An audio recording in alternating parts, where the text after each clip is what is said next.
Let's get on to our game of the weekend, shall we? And it's the Friday night clash between Sunderland and Leeds United. Leeds are the 11-8 favourites to win this one with SBK. Sunderland, they're 21-10. The draw is 12-5. It's a meeting between the team currently top of the table and the team our friends at SBK think will be top of the table come the end of the season. That's because Leeds are 7-5 to win the championship with them at the moment. The strong favourites in that regard. Sunderland are 9-1. They were 28-1 at the start of the season, so clearly made a lot of progress and a lasting impression in these first few games. And that is what makes this a proper mouth-watering clash, Peachy. Mm-hmm. Yeah, it is. It is mouth-watering. There's no mistake about it. Also, the two huge football clubs in the Championship, both incredibly passionate supporters, sets of supporters as well. Arguably, Justin, the two biggest fan bases. I think it's probably difficult to argue that one. Yeah, especially in the Championship. I know there'll be some people going, no, my club's this, my club's that. But generally speaking, not all clubs sell out every week. Not all clubs have an incredibly long waiting list for season tickets like these two have. So, it also feels like the first proper 6-pointer from a promotion sense as well. It feels like both of these sides are really gunning for a chance for promotion this season. And I think this is a game where we're going to see two titans come up against each other and beat the living daylights out of each other, which is what we want to see in a footballing sense. Yeah, I'm not sure if it's the first 6 points of the season because obviously we've had Leeds from a promotion Burnley. sense. Leeds and Burnley, we had that as well, didn't we? Yeah, it's possible. Yeah, but I think we've had a handful already this season. But this is a proper ding dong between these two, and I'm very much looking forward to them just knocking 10 bells of shit out of each other. Well, look, Leeds head into this as the favourites, despite being the away side, but they have had a few rocky days, haven't they? Firstly, they had the injury to Ethan Ampadu, which is set to keep him out until the new year, which is a massive blow. Then Ilya Gruev was taken off injured against Norwich in midweek. Another big blow. We don't know the full extent of that injury still at the time of recording, but looks like it could be a pretty bad one.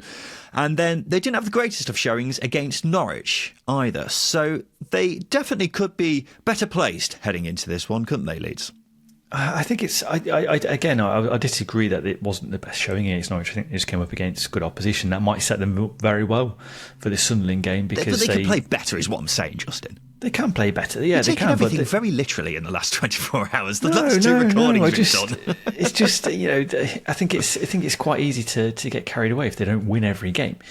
And I was just saying that they've played a lot better before than they had against Norwich. That's all I was saying. Yeah, they have, but also it's what you come up against in terms of your opposition, isn't it?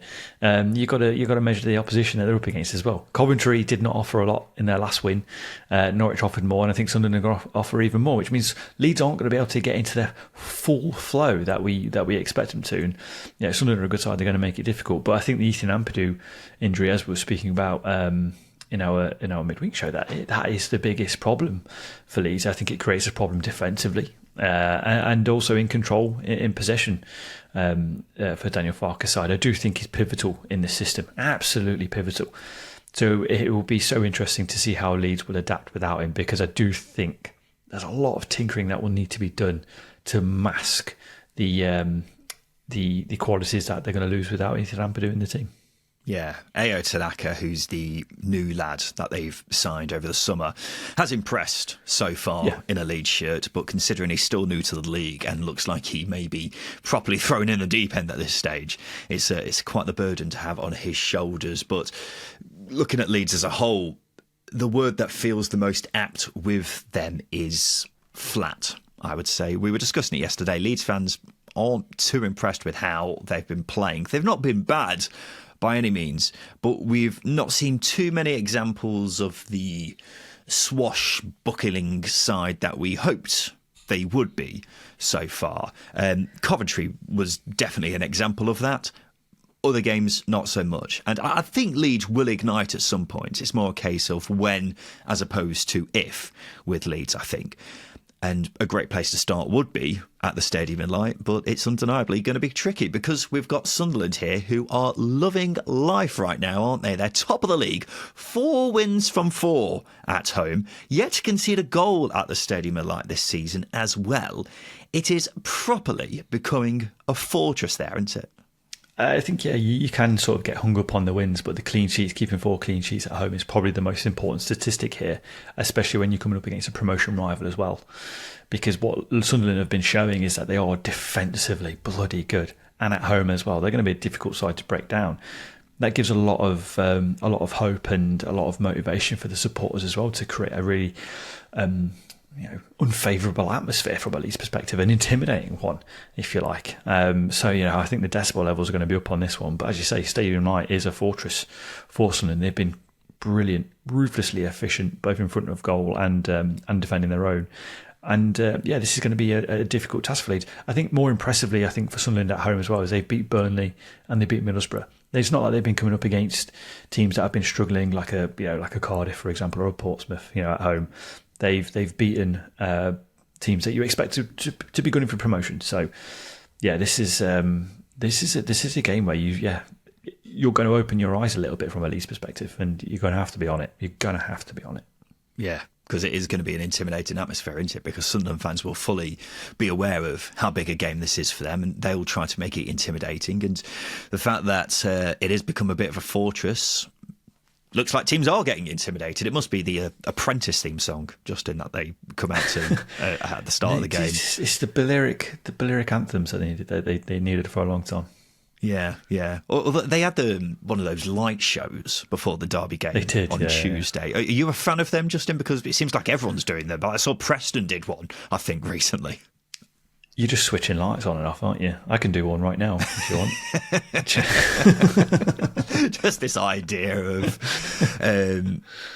the Sunderland chairman Dreyfus being stood there next to a light switch and just like slapping each button all the time. Honestly, like that fuse box must get an absolute hammering if they're doing that.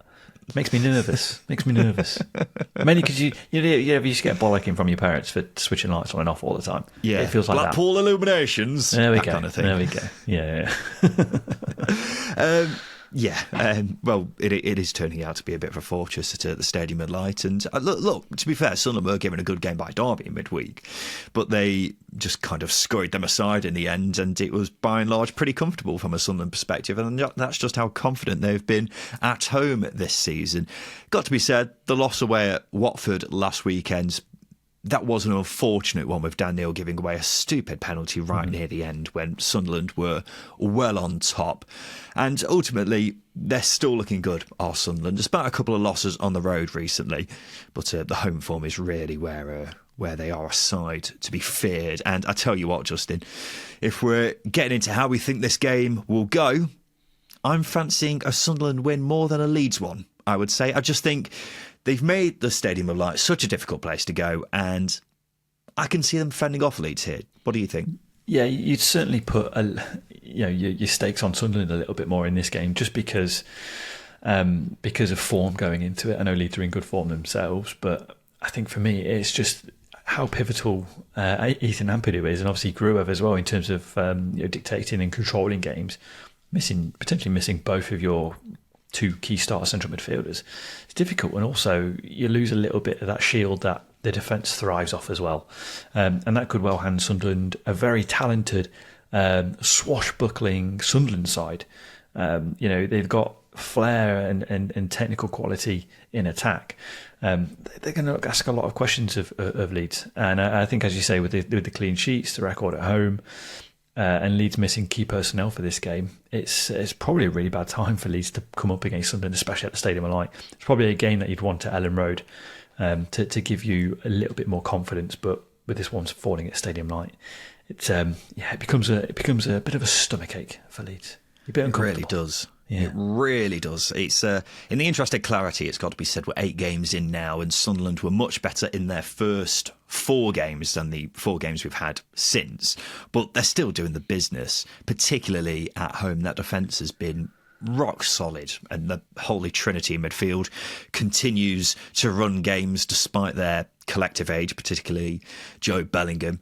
And the attackers are causing problems, whereas Leeds, as we say, feels a bit flat with them right now. Now, there's every chance that they really turn the screw and turn Sunderland over. But if you're asking me to back one of the two, I'd rather side with Sunderland on this one, with the home form factor being the one for me here. So, yeah, big game, massive game, and Sunderland could get a big statement result here against, as we say, the favourites to win the league as things stand. Right, it's now time for our second tier bet builder and our friends at SBK. They're offering a 25% boost on any bet builder for Sunderland v Leeds, and offers like that, combined with SBK's industry leading odds, make it the best place to bet on the EFL. And if you don't believe us, sign up today, find out for yourself. So every Friday, we're making our own bet builder with 4 selections all relating to our game of the week. So that's 2 for Peachy and 2 for me. I've got to say, Justin, having had a look at this bet builder beforehand, I've got a really good feeling about this one. A really good feeling. Justin, give us your first selection. Let's see where their confidence lands here. I've gone with Leeds to win the most corners, or to have the most corners throughout the game. I think I would put this down to territory domination for Leeds. I think they're going to have a lot of possession, and Sunderland are going to be a very tough cookie to come up against. In addition to that, I think Leeds are going to attack a lot down the wide areas, a lot down the flanks, because they've got the quality and pacing behind to do it. And I think they'll have a lot of turnovers. It's just about finding that quality pass into the box that they might fall short with, and what Sunderland might shut them out with as well. And as I say, that territory domination, I think Leeds will have a lot of the possession in the Sunderland half, and Sunderland will look to break on Leeds on the counter attack. But as I say, I think Leeds will pin them down at some various points in the game, and that's why I think they'll win most corners. Yeah, I was very intrigued by this pick, because we don't usually have corners very often in our bet builder so far this season, do we? So I looked into it a bit more, and the stats are massively backing you up on this one, Justin. Get this, Sunderland have won the fewest corners at home in the division this season, which is a bit mad, doesn't it? I'm not sure how that makes sense with them being top, plus having won 4 from 4 at home this season. And Leeds, on the other hand, they've won the 7th most in the division this season. Only Burnley and Bristol City have given away fewer corners than them. So this looks a great pick, considering it's around evens with SBK. So, I'm not sure what the logic is behind Sunderland being so corner shy, but we'll happily take advantage of it on this occasion. Let's go to my first selection. I've gone with Jayden Bogle to be carded. It's Ryan's card pick of the week, ladies and gents. The first thing that we've got to mention here is the referee for this is Tim Robinson, not the one from I Think You Should Leave on Netflix. He's usually refereeing in the Premier League, but, presumably he spent all his money in damn flashes.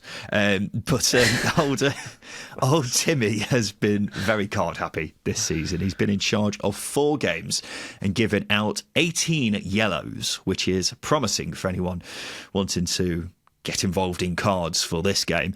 And I've gone with Jayden Bogle to be carded because he's up against Romain Mundle and Dennis Cirkin. Now, Mundle has been fouled more times per minute than any player in the Championship. Cirkin is in the top 30 most fouled players in the division. And perhaps most significantly for this selection is a right-sided opposition player has been carded in every Sunderland game this season. So, look, it's between Bogle and Nonto for that, and Bogle looks the safer of the two, although I won't put anyone off picking the two of them, because they should be very busy boys having to deal with those two, Justin. I think as well, what's worth reminding everyone here is Jayden Bogle is a very talented attacking wing back. His defensive ability isn't as good as his attacking output. So there could well be some hopeful swipes if Mundle gets into a one-on-one situation. Hopeful swipes, yes, of course. Let's go to your next selection, Justin. What have you got for us? I've gone with Leeds to score under 1.5 goals. I think both sides here, stating the obvious, very, very good defensively, very good. So I'm not expecting goals in this game. And I think as well as that, Sunderland, on average, concede just 10 shots per game. One of the best in the league when it comes to keeping opposition at bay. So again, I'm expecting a low-scoring game, but also Sunderland keeping a clean sheet at home in each of their home games so far. It's hard to see Leeds being free-scoring here. with the under 1.5 goals. It gives us a bit of security if Leeds do take the lead or do bag a goal in this game, because again they've got a lot of attacking quality themselves, so they might well take one of the chances that is presented to them. Yeah, I think Sunderland's yet to concede at home this season. That's the big one here, isn't it? But everything you mentioned there is absolutely spot on as well. And Leeds just aren't looking the most free-flowing right now. Besides that win against Coventry last week, we're not really seeing them at their best going forwards. And we know they've got the weapons, that's undeniable, but this is a tough test against a very stubborn Sunderland defence. And the final selection for this bet builder, I'm going with Sunderland double chance. Just a reminder for everyone not too familiar, I've basically selected Sunderland not to lose. It's basically Sunderland win or a draw in this game. And the reason I've gone for that is because I'm surprised Leeds are as short as they are for this one. They probably deserve to be favourites, but home advantage carries a lot of weight here for me. You get very decent odds for Sunderland simply not to lose this one, and that's all they have to do with this pick. So how often will you get these odds on a team just simply not to lose, who are top of the league, having won every home game this season? You know, I can't see it happening again. So that plus everything discussed previously means I'm well on board with this. Justin, how about you? I think if Leeds had Ethan Ampadu, I'd be more inclined to move towards the Leeds perspective, but that double chance, again, I would probably suggest a draw in this game would be the most likely outcome. Maybe Sunderland might nick it. So as you say, I think that double chance gives you that security. It's what we're doing. We're offering security to the listeners. All about security here. All about it. That's all we care about.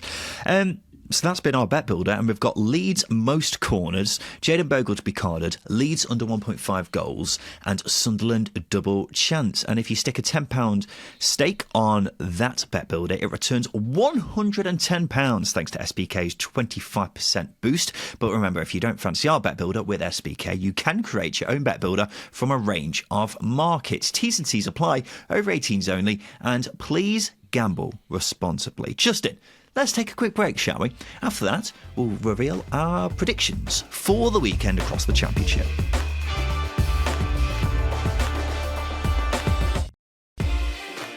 Welcome back to the Second Tier podcast. It's prediction time, ladies and gentlemen. It's time for us to have a look ahead to the weekend. So in each preview episode of the Second Tier, Just tonight we'll each pick a banker, a team who we think is guaranteed to win this coming weekend, and then an outsider as well. So someone we think is going to win, but is bigger odds with our friends at SBK than their opponent. We're tracking how we do as the season goes on, you see. And it's 1 point for a correct banker, 2 points for an outsider. Whoever loses has to do a forfeit, which involves being a mascot at an EFL game next season. Right now, it looks like I'll be donning some short shorts and holding the hand of a random EFL captain, because I'm currently losing in the scores. He's 8-5 to Justin Peach after he got his banker of Leeds to beat Coventry correct last week. So got a nice little gap going, which I haven't been able to close in recent weeks. Hopefully I'll be able to shorten that this coming weekend. We'll say, just before we get underway, not many obvious bankers this week, Justin. It's quite a tricky slate of fixtures to choose from, I thought. I don't know what you think. Yeah, it was hard, which is why my banker's a bit of a, it's a precarious one for me. But you are right, it was a tricky customer this week.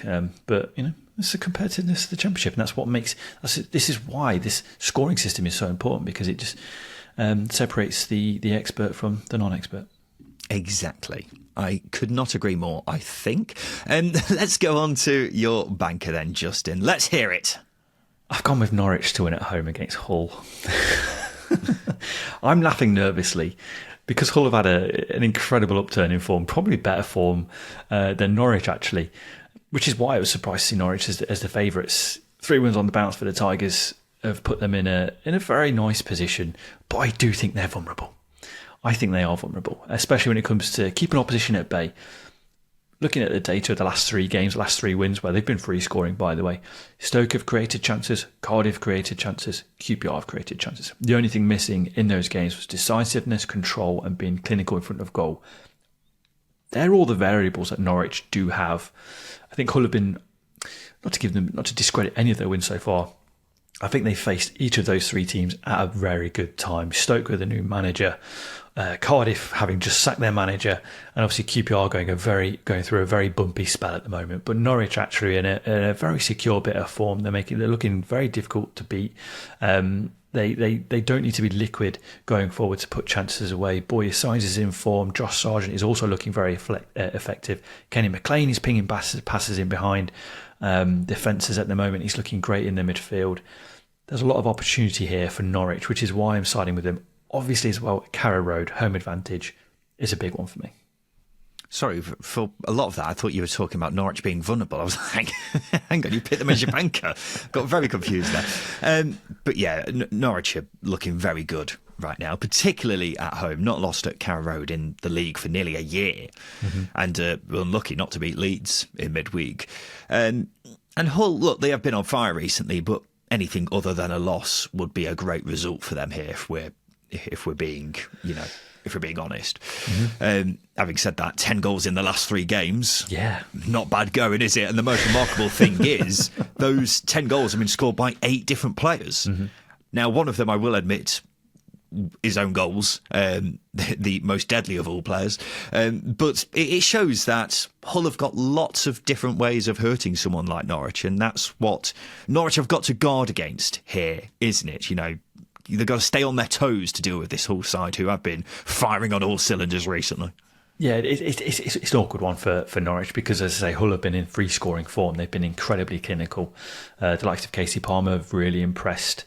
Balumi's looked really, really good as well. They're hitting a really good patch of form. But again, it's 3 wins on the bounce for Hull. Championship tells you that it's a very hard thing to keep up with, especially when you start to go to teams that are actually in a better state than others. So I think with Norwich, they can be got at themselves. I'm not expecting a 1-0 or a 2-1. I'm expecting a very open game here. If it's 3-2 or 4-3, I wouldn't be surprised. I just think Norwich might edge it with the bit of quality and a bit of consistency that they've got across the pitch. Let's go to my banker. I have gone with Bristol City to win at home to Cardiff in the Severnside derby on Sunday afternoon. As I say, Severnside derby, a bit of an underrated derby, this one, I always think. A lot of neutrals perhaps don't even realise that it is a derby, but it is, and it's quite a fierce one as well. And Bristol City will be looking to take advantage of their rivals' terrible start to the season. Now, Cardiff did get their first win on Tuesday against Millwall, only their second game in 8 that they had not lost, and they were legitimately having one of the worst starts in Championship history. It was a desperately needed victory, but it wasn't the prettiest, it's got to be said, and they nearly conceded an equaliser right at the end. So it would be difficult to argue that it was the kind of performance which indicates they are turning a corner. I think that's fair to say. And so I think Bristol City simply have to be winning this, considering they're the home side in this one. And look, they've turned a corner after going through a bit of a sticky patch. They're unbeaten in the last 3. Were brilliant away at Swansea last weekend. Really should have won that game. And then they were unlucky not to win in midweek against Sheffield Wednesday as well. So if they take their last 3 performances into this game, then they should have too much for a Cardiff team who, despite the win in midweek, are still struggling. So that's why I'm going for a Bristol City win in the Severnside derby on Sunday, Justin. What do you think?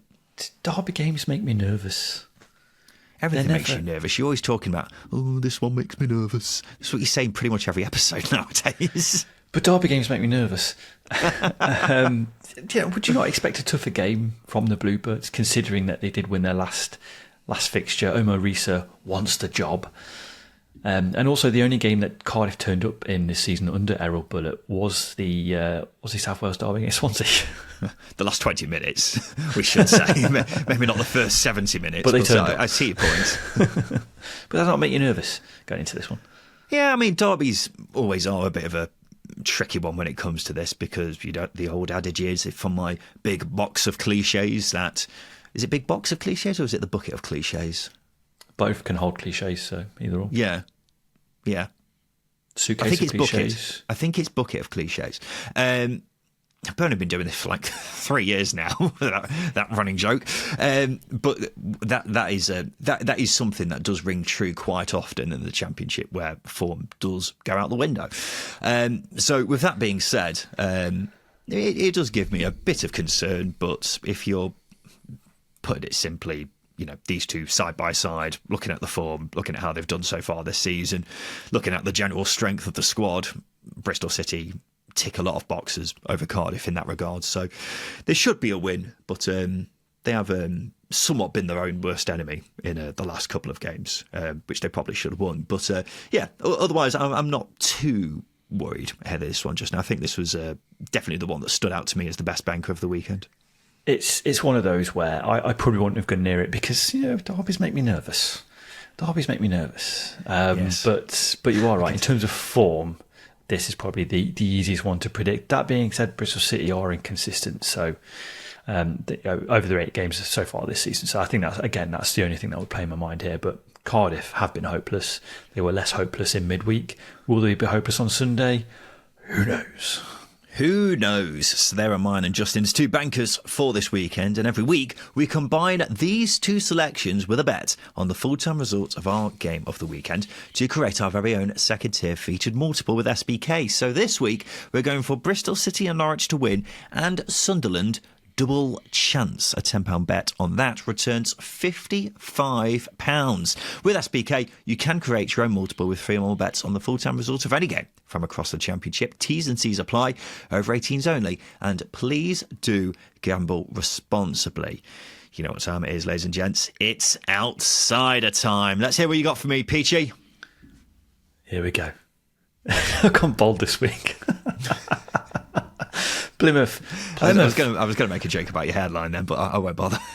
Yeah, you can make that joke in 3 years when I actually go bold. But you will also be bold, my compadre. Anyway, I've given the game away. Plymouth to win at home against Blackburn.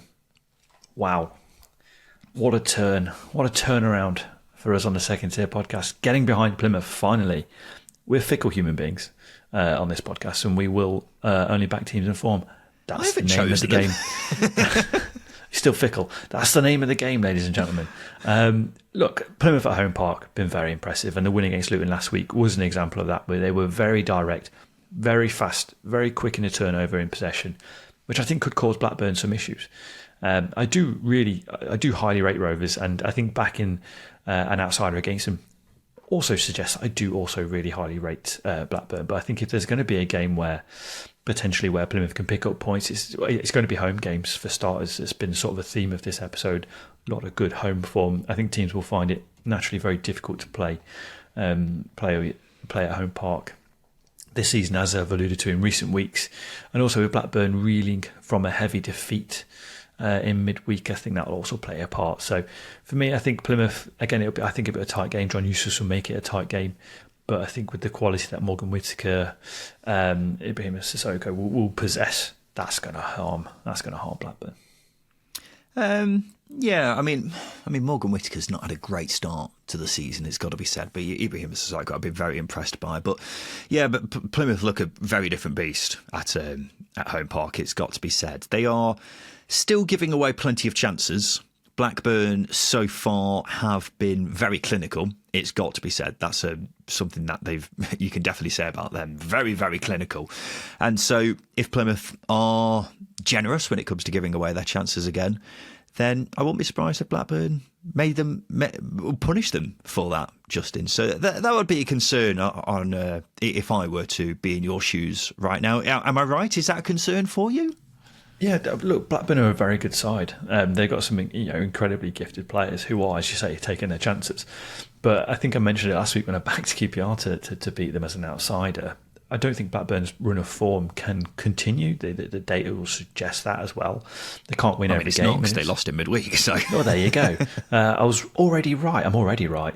I'm already correct about that one. But no, I just think it's because it's Home Park, and I think Plymouth have made it very difficult for opposition at Home Park so far this season. I think Blackburn will also fall foul of that. And I'll keep saying it. I'll keep banging that drum. It's a long old journey down to Cornwall, and that does play a part. You can say it in jest, but it does play a part. Teams have got to stay over. Not going to travel down on the day. It's an uncomfortable one. I would just like to make sure that everyone listening to this is absolutely right. They have every reason to be screaming at their podcast speakers right now because once again, Plymouth isn't in Cornwall, it's in Devon. Ladies and gentlemen, we've got another example here of Justin Peach and his atrocious geography. How close is it to Cornwall? Flipping heck, man. Just don't make any geographical claims from now on because you're absolutely terrible at it. Listen, I've got a map up here. It's literally, it's a bridge away. It's the Tor Point ferry. That's it. Is it in Cornwall though? Because last time I checked, it's been in Devon for a long time now. Devon's too big. Cornwall deserves a big city. Flipping heck. It never ceases to amaze me, ladies and gentlemen. Literally a single point he was making after that. Don't think anybody one thing I was going to say, getting back to the football as opposed to Justin's horrible geography, is Blackburn still yet to win away from home this season, in the league anyway. Despite their fantastic form, to start the season, they are still looking for their first away win, which is certainly something to keep in mind with this game. So yeah, a really interesting one, this one. And let's go to my outsider. I've gone with Oxford to win away at Portsmouth at Saturday lunchtime. And this is a very tasty clash between two newly promoted sides. And despite there being a 20-point gap between these two last season in favour of Portsmouth, of course, I think Oxford could add to Portsmouth's painful start. Of course, it's been well documented how difficult Pompey's opening games have been, but then comes that 6-1 defeat against Stoke in midweek, which I think that provided much more concern amongst Portsmouth fans than the 7-game winless streak that came before it. And John Mousinho is facing a few questions from fans all of a sudden, not something he's really faced since going there. So this is a test he's not really had before. Also, Portsmouth, got to be said, have got a few injury problems now, most notably Conor Shaughnessy and Callum Lang in particular. I'd say without a doubt, he's been Portsmouth's best attacker. So if he is missing for this one, that would be a big miss, particularly when they've scored just one goal at Fratton Park so far this season. And then Oxford, on the other hand, things are going swimmingly from their accounts, have just come off the back of getting a point each against Burnley and Luton. In fact, at Kenilworth Road in midweek, they probably should have won. And they were the much better team before that 36-second red card later on in the game. But Oxford are looking pretty good, it's got to be said. They are just riding that crest of a wave from their respective promotion. And just 1 point on the road so far this season may, provide a bit of concern for people when it comes to backing the U's. But it's got to be said they have 1,000,000% deserved more than just the 1 point, because they've actually been quite unlucky on their travels and have actually been pretty good. So they'll definitely fancy their chances at Portsmouth, considering how much they've been struggling recently, Justin. Yeah, the John Mousinho derby, as it's known, in certain areas of the country. But I think, I think the only thing that I would approach with caution here is Portsmouth suffering a heavy defeat in midweek. Typically, your teams, after a heavy defeat, they shut up shop and make it very hard for opposition. That being said, do Oxford have enough to break down a two wall of 8 or 9 plays that Portsmouth might likely pitch in at Fratton Park? Why would they do that? But like I said, typically after heavy defeats, teams will you think Portsmouth are going to be playing for a draw at home to Oxford? I think Portsmouth will be reeling from a very, very bad loss. Confidence is on the floor. They're going to do their very best not to concede. Because I think in midweek, I wouldn't say there was complacency that was set in, but the hard run of games was over. They were coming up against a team that was definitely beatable, or the likelihood or the chances of beating them was much greater than it would have been playing against the likes of Leeds and other teams that they faced in their opening run of games. So naturally, I think the fast start that Stoke had really did knock Portsmouth for 6. So I think going into this one, I think the notion here is going to be, right, we need to shut up shop. We've been conceding a lot of goals. we need to make it as difficult as possible for Oxford and try and hit them on the counter. I don't think they'll be playing for a point, though, Justin. Surely not. This has got to be one of their must-win games, you'd have thought, from a Portsmouth perspective, even though Oxford have started the season very well. They've got to be looking at this and thinking we should be getting 3 points here. And to kind of tackle what you were talking about before, where, teams supposedly bouncing back after a big defeat, how many times has John Mousinho been on the receiving end of a big defeat? Probably not too much since he's been in charge at Portsmouth. So this is perhaps a bit of a new experience for him, having to pick his team up after getting a big thumping a few days before. So that's what makes this really interesting from a Portsmouth perspective, just to see how they bounce back. Yeah, that will be interesting. I will add that they'd had a heavy defeat to Blackpool last season at home, and they again, I think they embarked on a pretty decent run after that, because that was a big talking point for John Mousinho, whether or not they drop points in the race for the title for League One. So I think with that, you just have a history of being able to bounce back, and this might be the propeller they need to get their ship going. Ship propeller. Ship propeller? Yeah, it's a boat pun. They got boats down in South, haven't they, on the South Coast? Okay. You're right. Is everything okay? A ship propeller, that's the thing, isn't it? What do they power the boats with? The propellers? Yeah, they probably do have propellers, but it's... the big ships probably do. Yeah. But it's just a very weird metaphor. It's a big ship down at Portsmouth. There's no wind in sails now. That's gone. That was so 19th century. Get with it. Is everything okay? What do you mean? I'm all good. I've had, just a good week. Very strange comments today. One thing I will mention that we didn't actually mention in yesterday's episode, Justin, was that the remarkable 6-1 defeat that Portsmouth were on the receiving end of. 5 of Stoke's goals came across a spell of 10 minutes. They were split up by half-time, but still pretty insane, that meltdown, isn't it? So Portsmouth will be making sure that, definitely be hoping that they don't have a mini meltdown like that at any point in this game. Because as I say, this is a pretty much a... Could you say it's a must-win game after 8 games? I think you can, because Portsmouth haven't won a game yet. So every game is a must-win game. Yeah. I think you definitely make an argument for it, particularly from a John Mousinho perspective. Anyway, it's now time for this. All right. Settle down, you lot. It's time for the Craig Bryson pub quiz. Yes, it is, Mr. Barman. It's the Craig Bryson pub quiz, and this is how the bugger works. Justin is going to give me 6 clues about a former Championship player, each more revealing than the next, and I simply have to guess who it is. They must have made over 200 Championship appearances in their career, and don't forget the Dexter Blackstock rule. It's still in play. They must be more relevant than Dexter Blackstock. That's all we ask for in the Craig Bryson pub quiz. So here we go. Justin Peach, providing the questions this week. What have you got for me, Justin Peach, you bastard? First clue is I've made 388 appearances at Championship level, scoring 13 goals. 388, you say? Yeah. That's a lot. What's that goals per game ratio? Not many. I could tell you that much. I'm going to assume it's a defender or a very, very shot-shy midfielder. And I'll go for Gareth Roberts. Gareth Roberts. World's smallest left-back. No, it's not Gareth Roberts. Which is a shame. It is a shame. What a player. Second clue. I made my first division debut in the 2002-2003 season for Norwich before becoming a regular. 2006. I had to wait a few years. Did he really? Yeah, he did. Okay.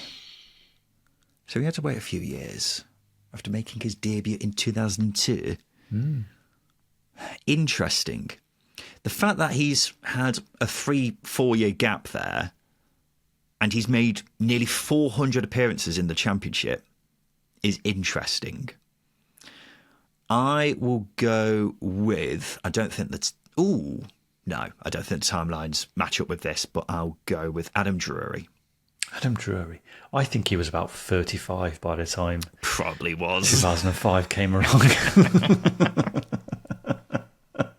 It is not Adam Drury.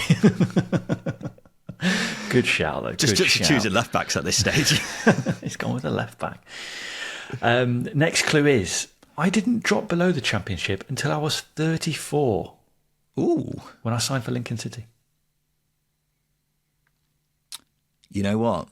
I think I may have it early on, ladies and gents. Shit. I think I might. Because you know what? I was very close to saying him from the start. Because I believe he used to play with Gareth Roberts. I think it's Jason Shackle, Justin. Oh,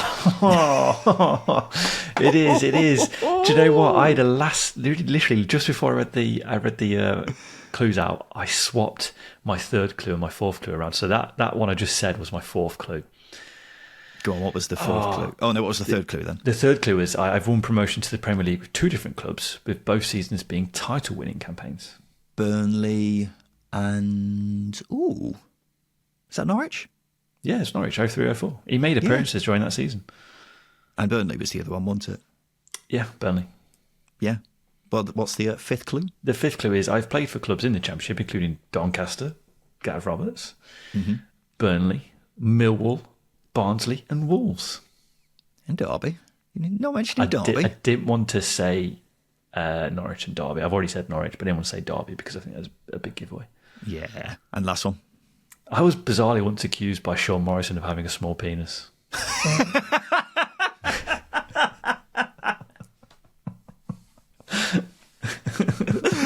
One of the most legendary videos in the history of just football, quite frankly. If anyone isn't aware of this, I don't really know the full context behind it, but what happened is Derby and Cardiff had a game and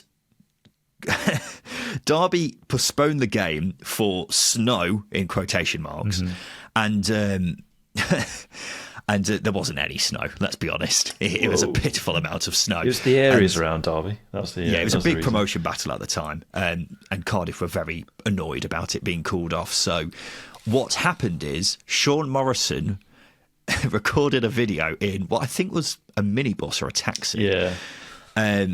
He was Cardiff captain at the time, and he sent that aimed at Richard Keogh, who was Derby captain at the time, and he accused Richard Keogh of what did he accuse Richard Keogh of? I can't remember what he accused Keogh of. I don't want to get it wrong, so I won't say. But I definitely remember him saying he just ran up back and forth with the ball, not making any impact on the game, and